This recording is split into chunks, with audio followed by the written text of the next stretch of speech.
Bahasanya kita terikat 100%. Tak ada nak lari mana kan. Sebab tu kalau ada apa-apa lah kan, contoh kan. Kalau ada dah reserve dalam hati tu, teringat nak sedekah, nak ada dalam kemampuan kita, jangan duk tawar lama sedekah. Pasal apa? Selalunya kan, ataupun ada nak buat wakaf apa benda-benda yang baik, jangan tawar lama, cepat-cepat pergi selesai. Yang pengalaman saya, kalau jenis taruh nak buat hak ni, biasa-biasanya takkan sampai. ada je benda nak kena pakai ikut lain. Contoh ni orang kita sebagai semata-mata contoh. Apabila taruh duit bagus dah tu, aku nak beli ni. Nah, itu rancang kita rancang kan. Tata tengok bawah perut kereta ni apa ikan titik-titik ni. Maksudnya apa? Maksudnya berlaku kebocoran minyak intan daripada kereta.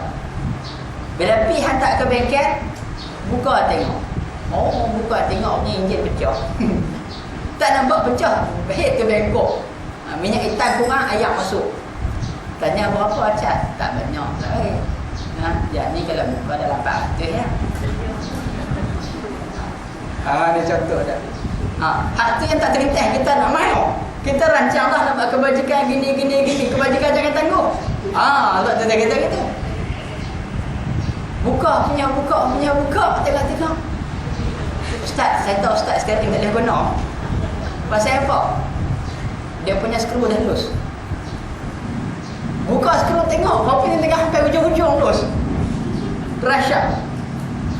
Bila hujung sampai hujung lus, siap komplit dengan pasang enjin. Ustaz, tak banyak Ustaz, 800 lah. 800 kelip mata. Dia pi tu. Sebab tu kalau kita ada sikit kemampuan, jalan. Kecuali kalau kita himpun dapat kebajikan besar tu cerita lain. Tak apa kan. Tapi kalau duk ada dalam bekas tu, tak apa, tunggu anak aku balik baru nak pergi hantar. Tunggu cukup bulan ni baru nak bagi. Tak usah lah. Jenis tu tak usah. Tengok akhir poket aku keren dah. Tekan. Lagi RM50. Pada masa tu dia tak nampak. Ada lagi kot tak mana? Tu dalam bekas. Tu. Tapi kalau tuan-tuan nak pakai duit tu dengan syarat, tolong jangan buat sebarang nazar. Jangan buat sebarang ucapan padan dalam hati. Rasa-rasa duit ni aku nak sedekah. Macam tu tak apa. Tapi kalau duit ni aku nak sedekah kat ATM, saya takut jadi nazar dah. Sebab cerita nazar ni panjang cerita dah. Melibatkan hukum. Okey, baik, itulah orang kata. Kalau kita nak buat kebaikan, buat cepat-cepat. Jangan duk taruh. Kan? Ayat Quran sebut apa? Fastabiqul khairat, berlumba-lumbalah buat kebajikan dan kebaikan. Jadi orang yang terbaik. Baik, sikit lagi. Dengan ini satu lagi akidah, iaitu akidah harus, maka jumlah yang dilazimkan, dimestikan oleh terkait istiqamah itu 23 akidah. Mana main ni 23 akidah? 23 akidah tu mana marinya? Tak apa, kita cari tengok. Dan ni kita ambil dulu. Yang kita tahu je 20 je kan? 20 je. Kalau campur yang 1 baru 21 kan? Okey. Saya rasa nombor 2 ni ada 2 lagi. Nombor 2 tu hak tak wajib terima. Okey. Tidak wajib bagi Allah buat benda yang harus, tidak wajib bagi Allah tinggal benda yang harus, dan sifat harus bagi Allah bebas untuk buat segala-galanya. Tentu baru dapat balik. Yang saya dapat kesimpulan secara ringkas lah. Kalau nak cakap betul tu tak tahu sebab terkejut man. 23 mana 3 lagi. Tu dia. Baik, tak apa, insya-Allah.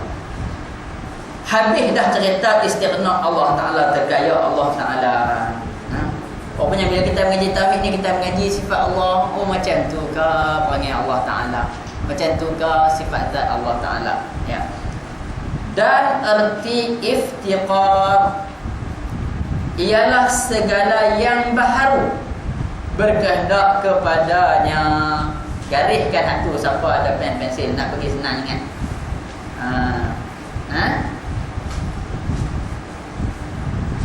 Nak faham kalimah iftiqar, ambil kalimah dia fakir.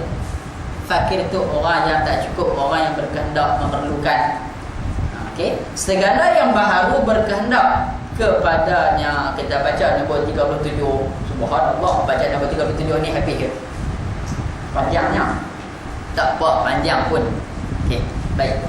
Apa dia ni? Yang dikatakan iftiqar ni, segala benda yang baharu berkehendak kepadanya ni.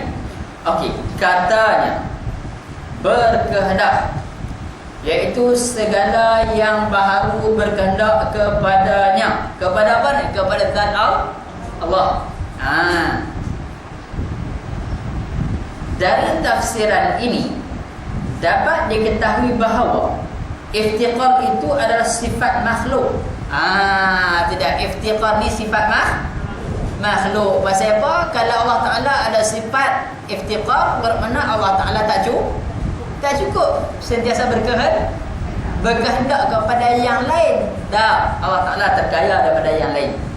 Sebab tu dia abang ibarat bukan sifat Allah Ta'ala.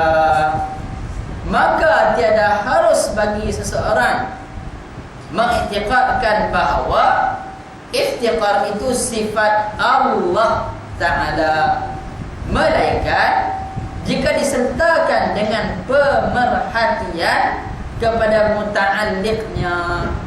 Okey, baik. Ringkas cerita macam ni. Untuk hak yang muta'alliq ni nah. Dia kata apa lagi? Dengan lam baris di bawah. Di habaq tu, lam tu berbaris bawah. Jangan muta'alliq, iaitu kalimah kepadanya. Kalimah kepadanya maksudnya macam ni. Okey, saya bagi tuan-tuan hak atas tu dulu. Bila sebut kalimah iftiqar, itu adalah kalimah yang menunjukkan sifat makhluk, bukan sifat Allah. Yang mana semuanya berhajat kepada Allah. Tidak harus kita mengiktikadkan bahawa iftiqar itu sifat Allah. Ada pula kecualian, melainkan apa? Melainkan dengan perhatian kepada muta'alliqnya. Maksudnya muta'alliq di sini segala makhluk berhajat, mestilah hajatnya ditujukan kepada Allah, ditalakan kepada Allah, dihalalkan kepada Allah. Itu dipanggil muta'alliqnya. Maknanya sekarang ni Allah tu menjadi tempat untuk segala makhluk. Macam mana saya nak habaqkan supaya tuan-tuan faham ya? Ada pen.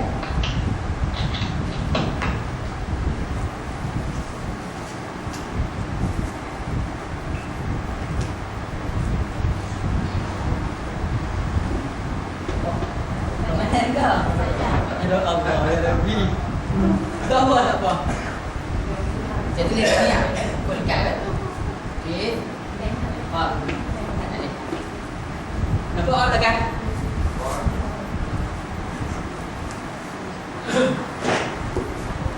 Alat kurang susah. Tak apa. Setakat mana yang boleh kata boleh.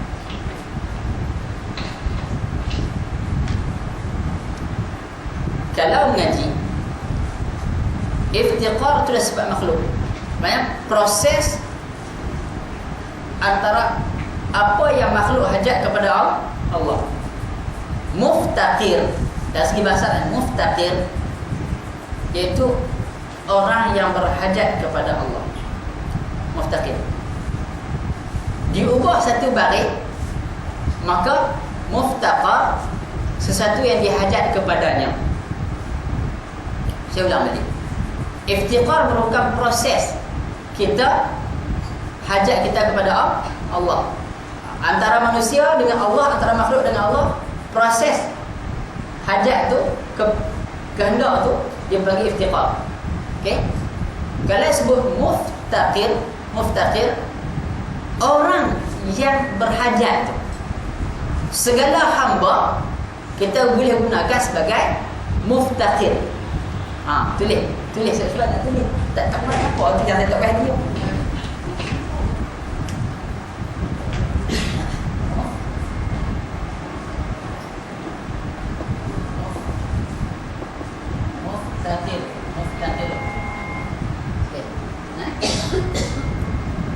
Muftaqir adalah tak nampak kan? Kalau siapa boleh tulis mim fa ta qaf ra. Mim fa ta qaf ra. Muftaqirun. Muftaqir itu adalah orang yang berhajat kepada Allah. Dalam bahasa Arab mesti lepas kalimah muftaqir mesti ada kalimah ila. Ila tu punya kepada. Baik. Bila melibatkan bahasa Arab dia kena cermat sikit sebab tidak orang ramai yang boleh bahasa Arab. Kena pelan-pelan. Okey. Sekarang ni muftaqir, qaf tu bagi apa? Bawah ke atas? Bawah kan? Kalau untuk bahasa Arab penggunaan kalimahnya ada kalimah tertentu mim berbaris depan. Tengok nak? Mesti ada satu mim berbaris depan. Mim berbaris depan, satu huruf sebelum akhir berbaris bawah. Ulang balik. Sempat tak tulis saya beritahu tadi? Okey. Saya sebut faham dah. Muftaqir. Mim baris depan, satu huruf sebelum akhir berbaris bawah iaitu huruf qaf. Maka perkataan itu menunjukkan orang yang melakukan perbuatan. Muftaqir adalah orang yang berkehendak, orang yang berhajat. Tapi kalau dimulakan dengan mim itu dengan baris depan, satu huruf sebelum akhir berbaris atas. Jadi baca macam mana? Satu huruf sebelum akhir berbaris atas. Muftaqir, maka dia adalah sesuatu yang dihajat. Faham? Dia jadi lawan. Muftaqir yang berhajat, yang berkehendak. Muftaqir adalah yang dihajat, yang diperlukan. Maka Allah adalah muftaqir. Sifat makhluknya istiqar. Makhluk dipanggil muftaqir. Main sikit-sikit lah bahasa Arab. Sebab tu dia kata ada ilah kepadanya, dihajat kepadanya. Semuanya dipatah balik kepada Allah Subhanahu Wa Taala untuk kita menyatakan kita ni tidak boleh dengan tiadanya Allah. Siapa makhluk atas dunia ni pun tidak boleh hidup tanpa adanya Allah. Tak boleh. Mesti Allah Taala wajib ada, kita ada. Sebab kita tidak boleh buat apa-apa melainkan semuanya datang daripada Allah. Okey, sikit lagi. Dan tiada harus pula mengitlaqkan iftiqar itu sebagai sifat Allah seperti yang banyak berlaku pada lidah orang Melayu yang mengajar dan yang belajar. Dia nak habaq sini mudahnya. Tak apa, kita terus dulu. Sekalipun dengan jalan majaz iaitu pinjaman, kerana akan memberi kefahaman bahawa Allah yang berkehendak. Macam ni kita mengaji sifat 20. Dia buat kalimah la ilaha illallah, adanya sifat istighna dan sifat iftiqar, kan? Bila adanya sifat istighna dan sifat iftiqar, tak gaya kena cerita, tak kena gaya cerita. Kita kata istighna pun sifat Allah, iftiqar pun sifat Allah. Hak tu dia nak betul ni. Mana? Sebenarnya istighna itu saja sifat Allah, iftiqar tu sifat makhluk yang menumpang dari segi pembahagiannya letak dekat-dekat. Berlakunya pecahan kalimah la ilaha illallah, adanya sifat iftiqar dan adanya sifat istighna. Dari sudut pecahan saja, tapi hak sebenarnya sifat istighna Allah, sifat iftiqar hamba. Macam tu dia nak habaq. Sebab tu dia habaq sini. Tak, bila mengitlaqkan maknanya mengatakan atau menyebut. Macam tu nak senang faham. Kalau jumpa mengitlaqkan, mengatakan atau menyebut. Okey. Baik. Sekalipun dengan jalan majaz pinjaman, walaupun kita sebut tu di atas jalan, orang kata dalam bentuk kata pinjaman lah. Kata pinjaman macam mana saya nak bagi faham? Dalam bahasa Melayu kita banyak guna yang kata pinjaman ni. Pakai bahasa kiasan banyak. Macam tu lah. Kerana akan memberi fahaman bahawa Allah Ta'ala berkehendak. Yang penting senang faham macam inilah. Sifat iftiqar bukan sifat Allah. Habis cerita, tak tahu apa ni kepala. Baik. Sekalipun lafaz al-muftaqir, tu dia baru dah hafal mai dah. Ada dalam buku dah. Ya. Lafaz al-muftaqir pada perkataan kita, Allahu muftaqir ilaihi kullu ma siwahu. Sebenarnya kalau diterjemahkan ayat ni betul-betul berlaku macam salah akidah. Kalau diterjemahkan betul-betul, itulah perhati dia tahu. Allah tu Allah kan? Al-muftaqir. Saya kata yang apa? Yang apa muftaqir ni? Tadi saya terjemahkan. Yang berkehendak, yang berhajat lah, kan? Ilaihi kepadanya. Kullu ma siwahu, setiap apa yang selain padanya. Sekali terjemah macam salah, tapi betul ayat ni. Cuba perhati dia lah. Dia kata Allah al-muftaqiru ilaihi, yang berhajat kepadanya, kullu ma siwahu, setiap apa yang selain daripadanya. Yang berhajat kepada Allah ni, Allah ke apa? Selain pada Allah. Kalau nampak betul cerdik ya. Ulang balik. Allah, ya, al-muftaqiru ilaihi, yang berhajat kepadanya. Yang berhajat tu siapa dia? Kullu, setiap, ma siwahu, yang selain daripadanya. Maknanya yang berhajat kepada Allah adalah selain daripada Allah. Ayat ni bukan habaq Allah itu berhajat kepada selain daripadanya. Itulah betul adik faham tu. Sebab tu saya kata tak kena dia terjemah je dia rosak. Habis. Jadi itulah hakikat yang berlaku sekarang ni. Memahami teks ayat yang ada dalam kitab ni kena cermat sungguh-sungguh. Iaitu na'at sababi. Na'at sababi apa dia pula? Na'at sababi ni ada babi-babi pula ni. Ni bukan babi. Ini adalah salah satu tata bahasa Arab. Na'at tu dalam bahasa Melayu diterjemahkan sebagai sifat. Na'at tu diterjemahkan dalam bahasa Melayu sebagai sifat. Kalau kita mengaji bahasa Arab, nahwu bahasa Arab, dia ada an-na'tul haqiqi wa an-na'tus sababi. Na'at hakiki dan na'at sababi. Na'at hakiki itu sifat sama dengan sifat, sama standard dia. Okey? Contoh kita. Lelaki yang alim tu, tu. Itu contoh.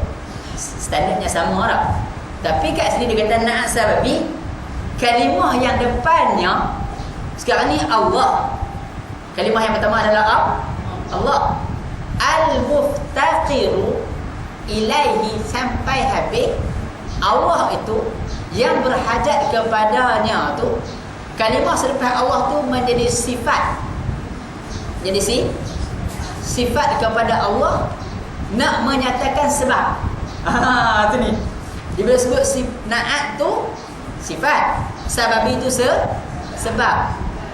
Dibawa sifat di sini untuk menyatakan sebab Allah itu adalah penyebab kepada hak lain semuanya berhajat kepada dia. Macam tu maksudnya. Saya ulang balik. Allah itu adalah sifat. Allah sifat, Allah bukan sifat. Silap saya. Masuk betul. Dah belajar cerita. Allah tu memang Allah dah, kan? Al-muftaqir itu adalah sifat. Dan dalam sifat tu diceritakan apa dia? Apa maksud sifat tu? Berkehendak, berhajat. Yang berhajat tu apa? Makhluk selain daripada Allah kepada Allah. Sifat yang ada situ dalam bentuk bukan standard, sifat dalam bentuk penerangan sebab. Sifat yang ada situ dalam bentuk penerangan sebab. Maknanya al-muftaqiru ilaihi, berhajatnya setiap semua makhluk selain daripada Allah kepadanya Allah adalah merupakan satu sebab. Sebab kita tahu dah Allah adalah segala-galanya yang dapat tumpuan semua makhluk. Macam tu. Hai, nak kena masuk sekolah harap pula. Habis. Sifat nisbah kepada sebab iaitu istilah nahu. Okey. Baik, saya minta izin mengajar sana.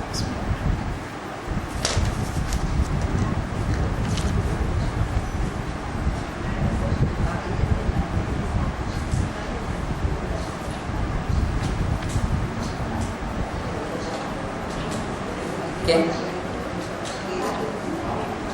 Itu baru satu rangkap.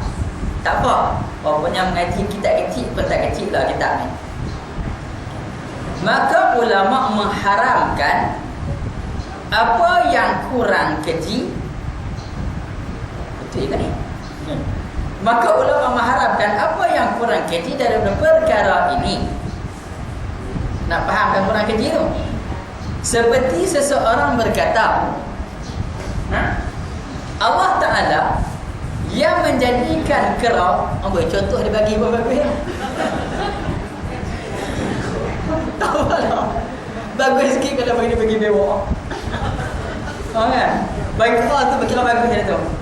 Tak apalah, kita ikut baca. Okey. Ni kita asal ni, kalau ni kita ada duk, tak ada ada. Sebab dia ambil sebiji-sebiji. Baik. Seperti seseorang berkata, Allah Ta'ala yang menyediakan kera dan merezekikan burung belatuk dengan ulat. Okay.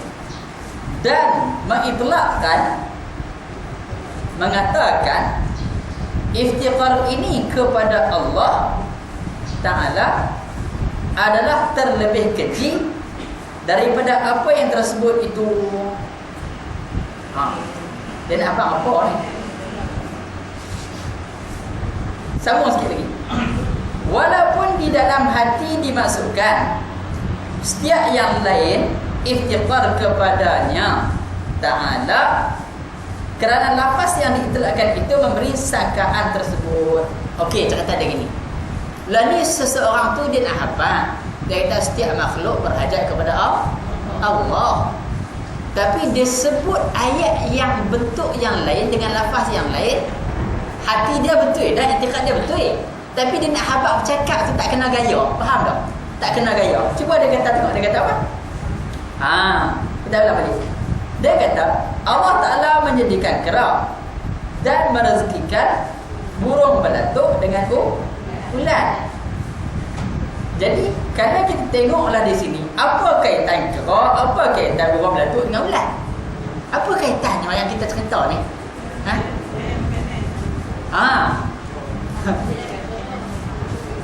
Kera satu haidah. Kera satu haidah, memanglah Allah Ta'ala jadikan kera. Rezeki burung belatuk dengan ulat, memanglah burung makan ulat. Dia nak habaq burung tu berhajat kepada makanan, berhajat kepada ulat. Sekarang ni dia nak habaq bagi jauhnya ulat pun Allah Ta'ala cipta, okay? Burung pun Allah Ta'ala cipta, kera pun Allah Ta'ala cipta, kan? Burung juga berhajat kepada Allah. Hak tu je dia tak habaq, dia pusing ikut jauh. Dia pakai pintas, sepatutnya mafhumnya macam tu, kan? Allah, burung ni makanannya adalah ulat, berhajat kepada ulat. Kalau kata burung berhajat kepada ulat, macam mana nak kata setiap hamba itu, setiap makhluk itu berhajat kepada Allah? Sudah lari pergi kepada ulat, tidak kepada Allah. Nampak tak? Dia lari, dia punya orang kata maksud ayat itu lari. Tetapi di sini bukan dia nak habaq kata burung belatuk tu berhajat kepada ulat. Cuma burung belatuk tu memerlukan makanan daripada ulat. Itu maksud dia. Kalau kita habaq burung belatuk berhajat kepada ulat, tidak berhajat kepada Allah, kacau. Kan? Sedangkan burung belatuk pun tak tahu apa, dia tahu makan tidur, tu je dia tahu pun. Allahu Akbar. Ui, ngaji no. Dah. Biasa kau mengaji macam ni. Tak biasa. Saja nak jadi rezeki saya kena bercerita kata macam tu. Dalam kelas kat sini saya ingat saya nak mengaji. Saya nak mengaji, hak siapa mengajar saya nak tanda bila kata kita masih semua dia ada dan tak mana saya mengaji. Bila kena tamu saya, kena duduk depan cerita pula, baru dia tahu lagi tengah rendah. Cabaran amanah ilmu. Bukan dia cerita buat lawak-lawak tak apa, silap esok gambar lain. Bukan macam tu dah. Amanah ilmu ni berat. Berat. Allahu akbar, astagfirullahalazim. Betul saya tengok. Benda main tingkat ni. Baik. Boleh nak tuan-tuan, boleh nak? Boleh. Alhamdulillah. Apa? Pasalnya apa? Allah. Ya, sebab tu saya suka main. Saya kalau di sekolah cerita kalian lah. Kalau di sini tak terikat dengan waktu perisa, tak terikat dengan silibus, kita cerita pelan-pelan sampai boleh. Jika ditakdirkan Allah Ta'ala tuan-tuan bawa kita ni pergi tanya Ustaz dia pula, Ustaz dia jawab macam ni. Tak apa, tak ada masalah. Barangkali hak saya cerita ni tersalah, tersilap, dan saya memang tak lari salah dah silap kan. Hak tu biasalah. Saya suka kalau orang betul saya. Baik. Inilah yang jelas bagi hamba, berlainan dengan yang terdapat dalam kitab Bidayah. Dia habaq nama kitab lagi. Karangan sesetengah orang Aceh. Orang malu lah orang Aceh. Kan? Kalau sungai Aceh tak apa. Ni orang Aceh ni, ulama Aceh. Awasilah yang demikian itu Allah jual lebih mengetahui. Dia nak habaq apa? Dia nak habaq dalam kitab-kitab tua, dalam kitab-kitab ulama karang tu cerita-cerita bagi. Dia punya kata ayatnya macam lain, maksudnya macam lain. Macam tu nak abang. Kadang-kadang oleh kerana karangan ayat tu, bila orang baca lari mafhum, iaitu kata terlebih keji tu. Terlebih keji tu pasal apa? Pasal menyebabkan maksudnya lah lari. Sebab tu mengaji tak boleh baca buku sendiri di rumah. Ngaji kena mari belajar dengan guru. Belajar sendiri di rumah kacau. Saya bagi contoh lah. Tahun 1988. Cerita lama ni. 88 tuan-tuan nak darah lagi pak. Tuan-tuan nak darah tak betul ayat tu.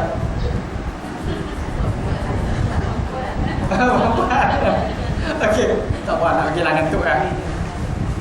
Baik. Dalam 88 saya masuk pusat sebuah sekolah.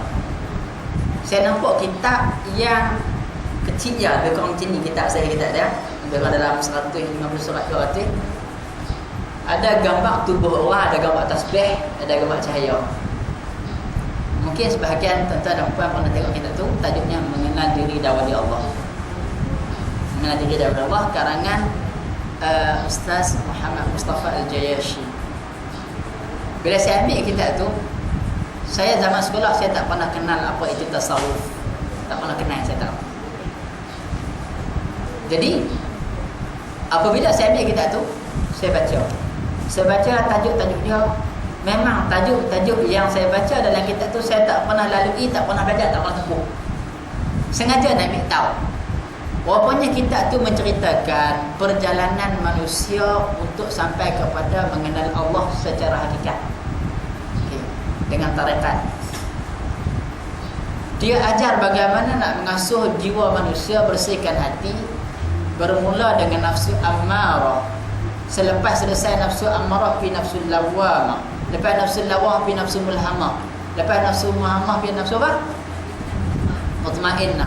Itu radiyah madiyah dan ihsan kamil. Baca semuanya, kesimpulan yang saya dapat itu, semuanya ini adalah perlu dengan riyadhah zikir, latihan zikir buat penyucian hati. Saya secara tak langsung bila dengar tu, aku ni memang perangannya bukan apa-apa sangat pun. Teringin nak amal. Bermula daripada saya baca buku tu sehari sikit, semuka, sikit. Kita tak belajar sekolah tu. Sepanjang jalan dari rumah pergi sekolah, saya habiskan masa saya dengan zikir la ilaha illallah, dengan tujuan nak bersihkan hati. La ilaha illallah. Pelan-pelan je. Saya jadi kurang sembang dengan kawan-kawan. Balik sekolah macam tu juga. Kalau saya nak bersekolah dengan zikir. Malam nak tidur macam tu juga. Saya akan zikir like orang sampai saya tidur. Dalam tempoh 2-3 bulan dapat mimpi macam-macam dengan sebab saya zikir. Tetapi apabila sampai saya baca lanjut, saya baca lebih kurang baru dalam 10% kita tu. Last kali jumpa ayat dia kata, siapa yang berburu, siapa yang belajar tanpa guru, dengan baca buku atau sebagainya, tanpa guru, gurunya adalah syaitan. Terus saya berhenti, saya tanya orang-orang tertentu, yang orang tertentu yang saya tanya bukan ahli dia. Sebab proses penyecuhan jiwa manusia ni perlu kepada step by step, kalau dari segi ilmu tarekat lah, sampai peringkat kepada guru habar, hang perlu zikir sehari banyak ni. Lepas tu apa jadi ke hang mai cerita kat aku. Lepas tu jumpa guru, zikir lagi. Zikir hang tak cukup, kena tambah lagi, ada tempat-tempat tertentu dalam hati hang tak hakis lagi dosa-dosa ni. Tu dah segi tarekat lah. Saya bila saya lalui betul dengar dengan itu, terus saya berhenti. Tapi saya masih mencari bagaimana aku nak lalui proses pembersihan hati yang bila namanya kita mengenal diri dah wali Allah. Saya nak tahu lebih banyak. Sampai sekarang saya tak dapat banyak benda lagi dah sikit ilmu tasawuf kat awal tu lah. Jadi nak abang bagi apa? Ngaji tu kena ada guru, jangan ketas saja. Sebab ada orang yang mengaji tanpa guru, baca buku saja, dia buat sendiri. Dia baca buku sains, masuk mak sains buat eksperimen. Kalau cikgu sains dah tahu kan, peraturan undang-undang keselamatan dah, kalau ada bahan kimia ada bilik dah, dia tak tahu benda ni campur benda ni, cepat benda ni. Lalu kan ada proses satu penjimatan minyak kereta, air sulit dicampur dengan gas hidrogen, dia jadi melahirkan satu letupan penyimatan kepada petrol. Hak tu kalau saya buat cerita balik buat tak kena letup kereta. Jangan buat. Yang tu tak masuk dalam yang kuliah saja contoh lah. Sebab itulah nak buat kena ada cikgu. Masuk mama tak ada cikgu tak boleh. Macam itulah cerita dia. Baik. Allahumma salli ala sahabi. Jadi kalau lah kata nak baca buku apa pun, kalau baca apa pergi tanya guru. Kadang-kadang kita tak ada masa nak pergi mengadap guru, tak ada masa. Ambil buku tu pergi tanya, bawa guru pergi tanya. Tapi ke belakang kita pula. Habis ke belakang sampai ke mana? Baru 37 tu. Baik. Sambung atas ni. Hak 37 habis dah kan? Habis dah. Baik. Segala yang baharu berkehendakkan kepadanya, yang melazimkannya, mewajibkannya. Yang pertama, sifat wajib yang ada pada zat Allah, ada pada Allah: hayat, qudrat, iradat, ilmu. Berapa? 4. Kaunuhu hayyan, kaunuhu qadiran, kaunuhu muridan, kaunuhu aliman. Jadi jumlah semua berapa?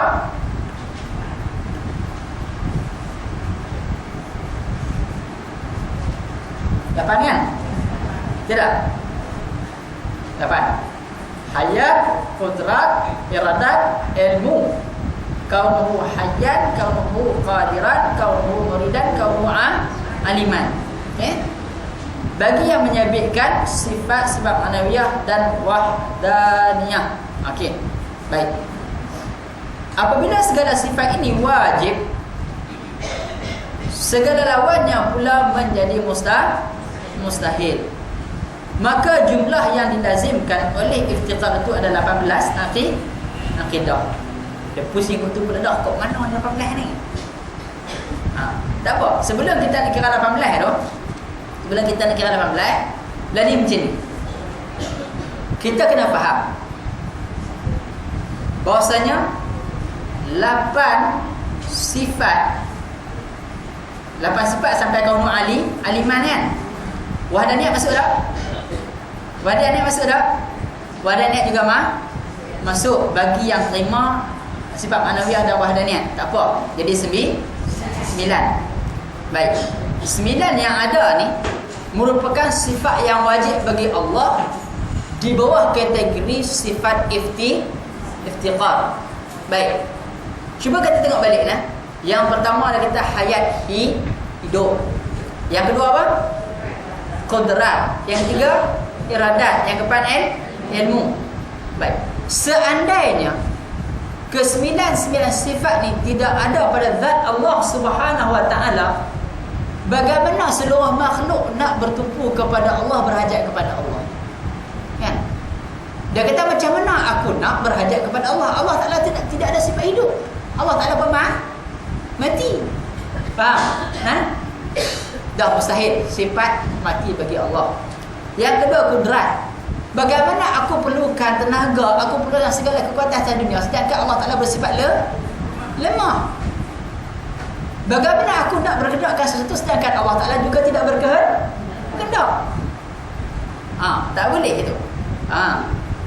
Bagaimana aku nak mengetahui sesuatu sedangkan Allah Ta'ala itu jahil? Sebab tu segala sifat-sifat yang kita bincangkan ni adalah merupakan sifat yang wajib pada ada Allah dari sudut iftiqarnya makhluk kepada Allah Subhanahu wa Ta'ala. Jadi segala lawannya adalah mustahil.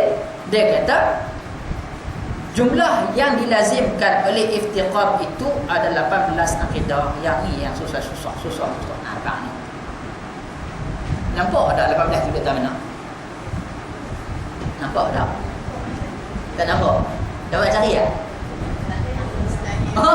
Itu dia. 9 yang tertulis hak wajib. Apa ustaz buat susah 9 hak yang mustahil yang tertulis. Lawannya 9. Maka darab dengan 2 jadi 8. Dah satu boleh jawab. Itu dia. Kalimah yang kedua, Muhammadur Rasulullah. Apa? InsyaAllah. Tang ni bila tuan-tuan dan puan mengucap dua kalimah syahadah, ucaplah yang betul-betul lah. Macam saya dah kata dulu. Okey, kalau ada asyhadu asyhadu an la ilaha illallah wa asyhadu anna Muhammadar Rasulullah. Bila la ilaha illallah Muhammadur Rasulullah. Ada satu CD zikir munajat, dia sebut dengan budak macam mana dia sebut dalam situ, la ilaha illallah Muhammadur Rasulullah.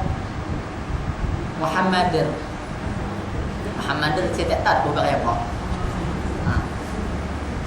Baik, Muhammadur Rasulullah, ia memberi faedah kepada pengakuan terhadap perutusan Nabi Muhammad sallallahu alaihi wasallam.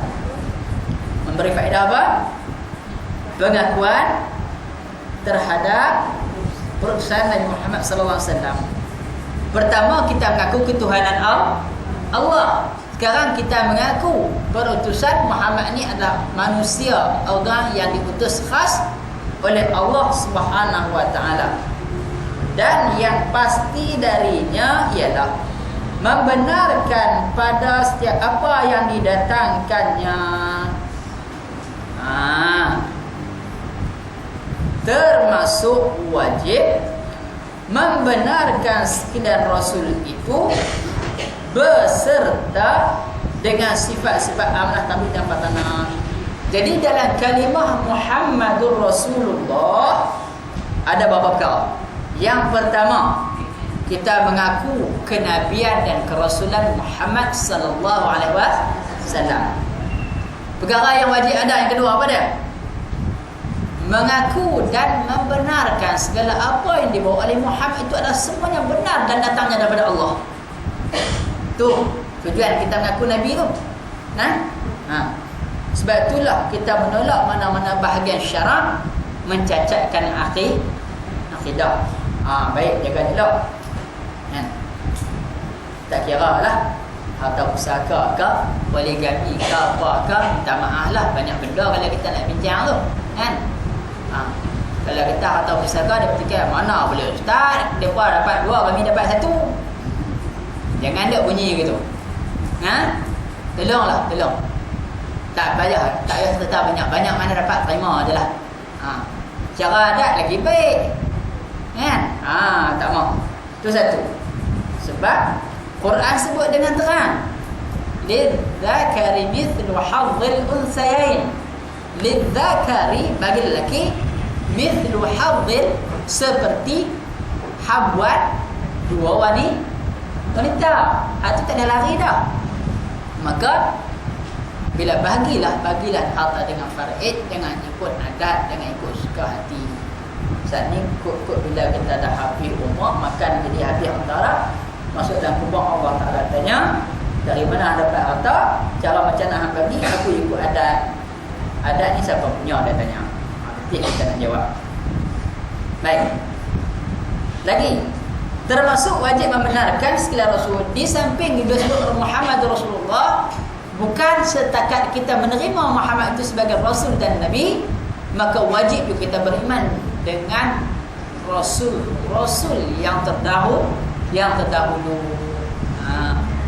Kalau kita buat teka-teki, kita buat quiz, siapa dapat jawab 25 Nabi, kita bagi hadiah.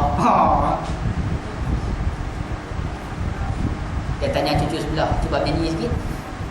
Ada Idris Nuh Saleh. Lepas tu tak ingat dah. Baik, tak apa dah. Jadi membenarkan sekalian Rasul bukan setakat membenarkan, segala dengan sifat-sifat tu kita terima sekali. Banyak mereka adalah orang yang wajib bersifat macam mana sifat-sifat yang ada pada Nabi. Okey, baik. Pergi sikit lagi.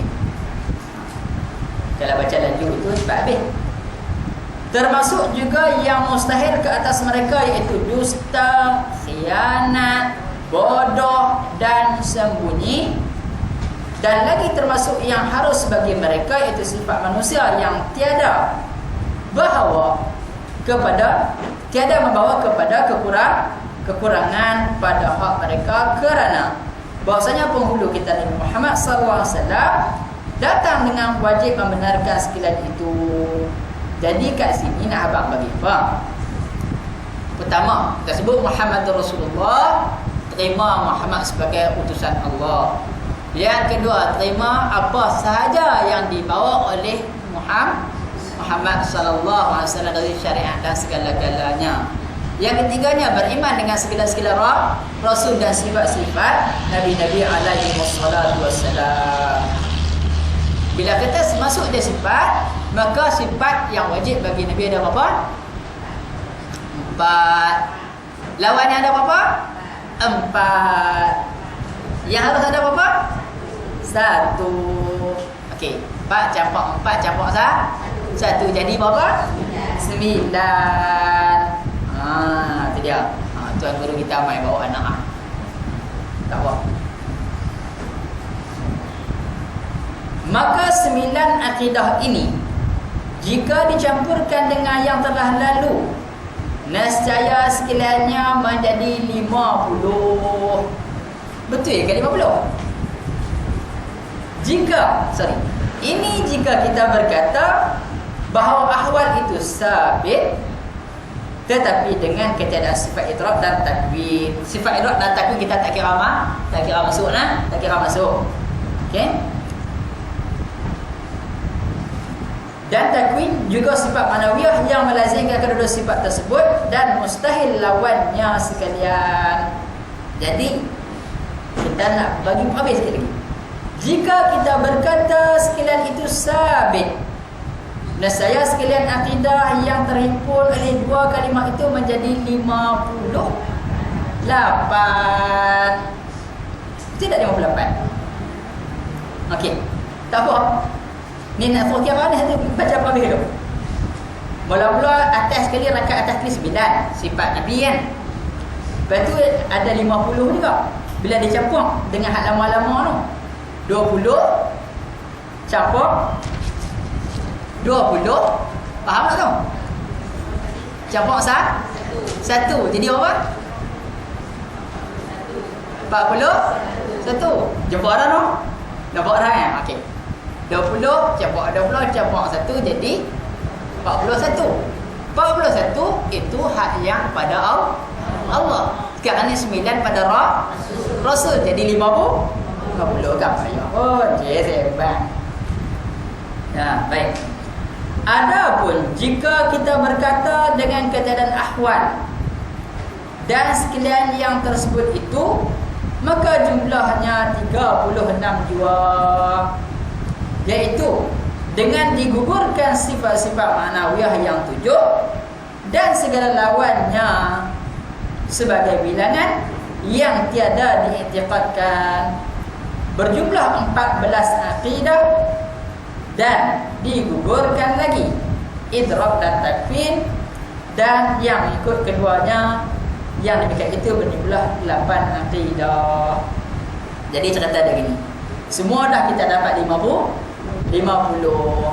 Kalau kita tolak sifat ahwal bagi yang tak mau ada sifat maknawi, ya 7 maknawiyah lawannya tu 7, jadi 14. 50 tolak 14 tinggal 36. 36 dapat dah tu. Lepas tu pula dia kata berjumlah 14 akidah. 14 akidah tu lah kan tadi 7 14 kan. Dan digugurkan lagi idrak dan takwin. Kan idrak takwin tak masuk kan. Labak dia tak masuk. Maka dia sekadar habang je. Yang mengikut keduanya, yang demikian itu berjumlah 8 akidah. Okey, baik. Agak-agak jumlah 8 akidah ni hak mana? Idrak dengan takwin 2. Kan? 2 lawannya 2 jadi 4. Sekarang ni yang saya tak jumpa cari tu jumlah 8 akidah tu yang saya tak jumpa cari. Ada tuan-tuan kalau jumpa cari boleh kongsi dengan saya. Had lain tu dah selesai dah. Nanti kat tu ada main jumlah 8 akidah. Baik. Jadi kalaulah kita tengok kat sini, seandainya tuan-tuan dan puan pergi berjalan ke mana-mana, pasar malam ke, pameran buku ke, kedai-kedai kan, dia ada satu jenis orang kata macam mana lekat tu. Dia tulis, dia buat rajah ni macam Ustaz Adi Amir ajar. Ustaz Adi Amir ajar tu dia pecahan hukum. Hak ni bukan pecahan hukum. Hak ni dia ajak pecahan sifat. Dia ambil atas dia tulis la ilaha illallah, dia sama Muhammad Rasulullah. Dia buat cabang 4, syariat, tarikat, hakikat, makrifat. Dia bawah tu dia buat akidah yang 50 ni. Dia buat anak panah kot ni, anak panah kot ni. Memanglah dulu minta maaf saya gunakan istilah tu. Dulu masa tak arti tu nampak macam bengong pula. Ni pikut ni pasal apa, ni ku pikut ni pasal apa, tak erti. Lah ni bila tengok balik, oh barulah aku faham. Aqaidul iman yang 50 tu ada ni. Hak ni yang kita duk ngaji ni. Hak ni baru nak faham satu cabang ilmu, baru tahu tauhid. Tauhid ni pula yang kita bincang ni baru perspektif. Dalam perbincangan ilmu tauhid ada 4 bahagian. 4 bahagian, maksud 4 bahagian tu apa dia? Kalau pengajian saya lah, pertama dia bagi ta'rifat pengenalan ilmu tauhid. Setahun mengaji pengenalan ilmu tauhid. Yang kedua mengaji bab ketuhanan Allah. Yang ketiga bab kenabian. Yang keempat mengaji bab sam'ian. Asal pecahannya 3 je. Ketuhanan Allah, kenabian dan juga tentang sam'ian, perkara-perkara yang di luar pandangan mata kita kan, yang melibatkan alam kubur, alam roh sampai dah kiamat semua no. Jadi apa yang ada kat sini, dekat sini kita baru mengaji tentang mana? Ni ketuhanan Allah dan juga kenabian. Kenabian pun mengaji baru sikit, tak habis lagi. Ketuhanan Allah pun mengaji serba sikit. Ni perkara asas. Oh banyak lagi. Nanti kita akan mengaji bagaimana sifat-sifat Nabi yang Allah Ta'ala bagi anugerah kepada dia, di antara yang kita sebut sebagai amrun khawariqul adat, perkara-perkara yang menyalahi adat. Banyak benda lah di antara yang mukjizat dan kehebatan yang disebut-sebut tadi Isra dan Mi'raj. Tak masuk lah Isra Mi'raj ni, hari lain lah Isra Mi'raj lah. Masuk Isra Mi'raj kata balik ya.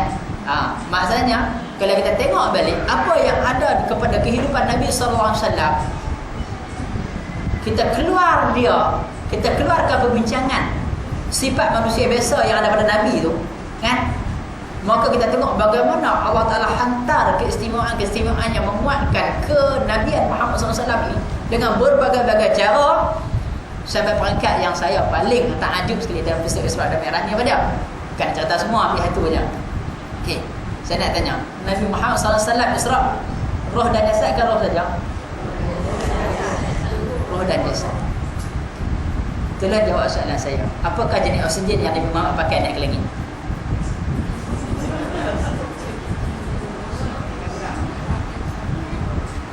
Ada.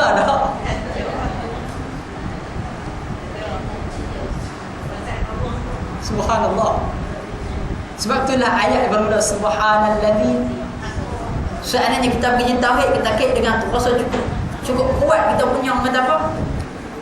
Keyakinan, kefahaman kita bahasanya segala apa yang Allah Ta'ala hendak kerana Allah Ta'ala itu, bila Allah Ta'ala hendak, Allah Ta'ala buat, Allah Ta'ala kaya dan segala-galanya.